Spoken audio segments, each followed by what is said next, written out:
নমস্কার, শুরু করছি বিশ্ববার্তা। আমেরিকার শেয়ার বাজারে বড়সড় ধস, করোনার পরে প্রথম এত পড়ল ডলারের দাম। ট্রাম্পের সতর্ক বার্তা মার্কিন রিজার্ভ ব্যাংকের। আমেরিকার অর্থনীতিতে বড়সড় ধস নামার সম্ভাবনা, আমেরিকা ঘুরে দাঁড়াবে আশাবাদী ট্রাম্প। এরই মধ্যে ছুটি কাটাতে যাচ্ছেন ফ্লোরিডার ফার্ম হাউসে। আমেরিকাকে বয়কটের পথে বিশ্ব, নতুন বিনিয়োগ নয় মার্কিন যুক্তরাষ্ট্রে, ঘোষণা ফ্রান্সের।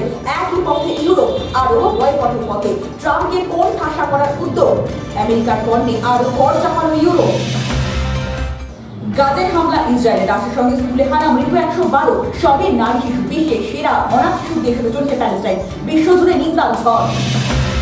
ব্যাংককে মোদি ইউনুস কথা, দীর্ঘ বৈঠক দুই রাষ্ট্রনেতার, বাংলাদেশে ভোট করতে তৈরি সরকার, বললেন ইউনুস। মোদির সঙ্গে বিমস্টেক বৈঠক আলোচনা, মায়ানমারের ঝুঁটা সরকারের। দেখে নেব হেডলাইন। মোদির সঙ্গে বৈঠকে হাসিনার প্রত্যার্পণ নিয়ে কথা ইউনুসের, গঙ্গা চুক্তি নিয়ে আলোচনা, বৈঠকে উঠল সীমান্ত শান্তি প্রসঙ্গ, সন্ত্রাস বন্ধের আর্জি মোদি, সংখ্যালঘুদের নিরাপত্তার দাবি। সিরিয়ায় হামলা ইসরায়েলের, বিশ্বজুড়ে নিন্দা, বেশি বাড়াবাড়ি নয় হুঁশিয়ারি সৌদি, পাশে কাতার, সংযুক্ত আরব আমির সাথী। এবার প্রয়োজনে পাল্টা প্রতিরোধ জানালো মুসলিম দেশগুলো। হাঙ্গেরিতে ইসরায়েলের প্রধানমন্ত্রী নেতানিয়াহুকে লাল কার্পেট পেঁচিয়ে স্বাগত, ইসরায়েলের পাশে থাকার বার্তা। আমেরিকার যুদ্ধ জাহাজ ঘিরল হাউথিরা, ইয়েমেনের সাগরে বড় যুদ্ধের সম্ভাবনা। পরমাণু অস্ত্র নিয়ে আমেরিকার হুমকি, ভেবেছিলাম ইরান সরাসরি আলোচনা চাইবে, বললেন ট্রাম্প। না চাওয়ায় ক্ষোভ আমেরিকার, পরিস্থিতি নিয়ে উদ্বেগ। বৈঠক ইরান সৌদি, ট্রাম্পের সফরের আগে চাপে আমেরিকা, মাথা নত করব না বলল ইরান। আসছি বিস্তারিত খবরে। বিশ্বের তাবড় দেশগুলোকে সবক শেখাতে গিয়ে নিজের দেশে বিপদ ডেকে আনলেন ডোনাল্ড ট্রাম্প। আমেরিকার সব ব্যাংক জানিয়েছে তারা আর্থিক মন্দার মুখোমুখি, ব্যবসা কমেছে।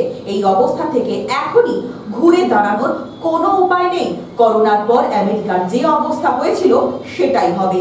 2 বছর সময় লেগেছিল ঘুরে দাঁড়াতে। যদি ট্রাম্প কর নীতির পরিবর্তন না করেন তাহলে আরো খারাপ পরিস্থিতি হবে। যদিও ট্রাম্প বলেছেন এই অবস্থা দ্রুত ঘুরে দাঁড়াবে মার্কিন যুক্তরাষ্ট্র।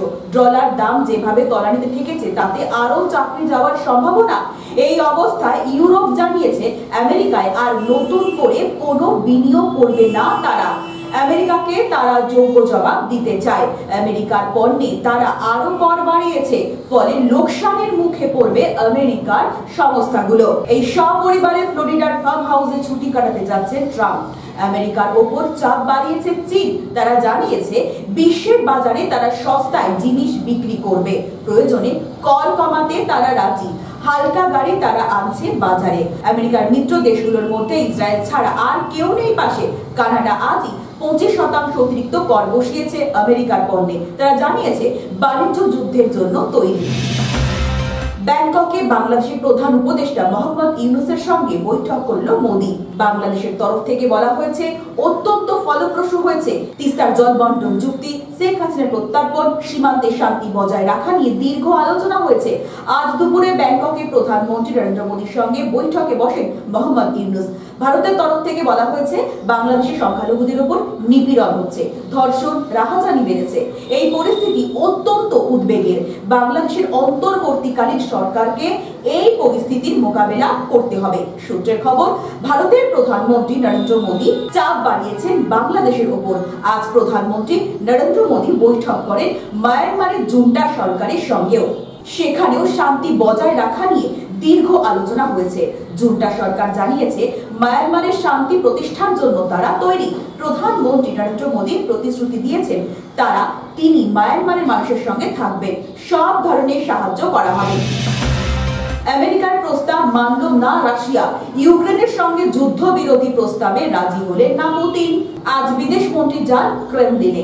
সেখানে দুদেশের মধ্যে দীর্ঘ বৈঠক হয়। এই বৈঠকে সিদ্ধান্ত হয়েছে আমেরিকার সঙ্গে হাত মেলাবেন না রাশিয়ার প্রেসিডেন্ট। বিদেশি পণ্যে কর নিয়ে আমেরিকার উপর চটে রয়েছেন পুতিন। তিনিও বিদ্রোহ ঘোষণা করেছেন। ফলে আমেরিকার দেওয়া শান্তি প্রস্তাবে রাজি হচ্ছেন না পুতিন। এদিকে ইউরোপীয় দেশগুলোর উপর চাপ বাড়িয়ে চলেছে রাশিয়া। রাশিয়া হুমকি দিয়েছে যে কোনো মুহূর্তে তারা ইউরোপের যে কোনো দেশে হামলা চালাতে পারে। ইউরোপ মনে করছে তৃতীয় বিশ্বযুদ্ধের প্রস্তুতি নিচ্ছে রাশিয়া। ফলে কোনো ঝুঁকি না নিয়ে তাদেরও তৈরি থাকতে হবে।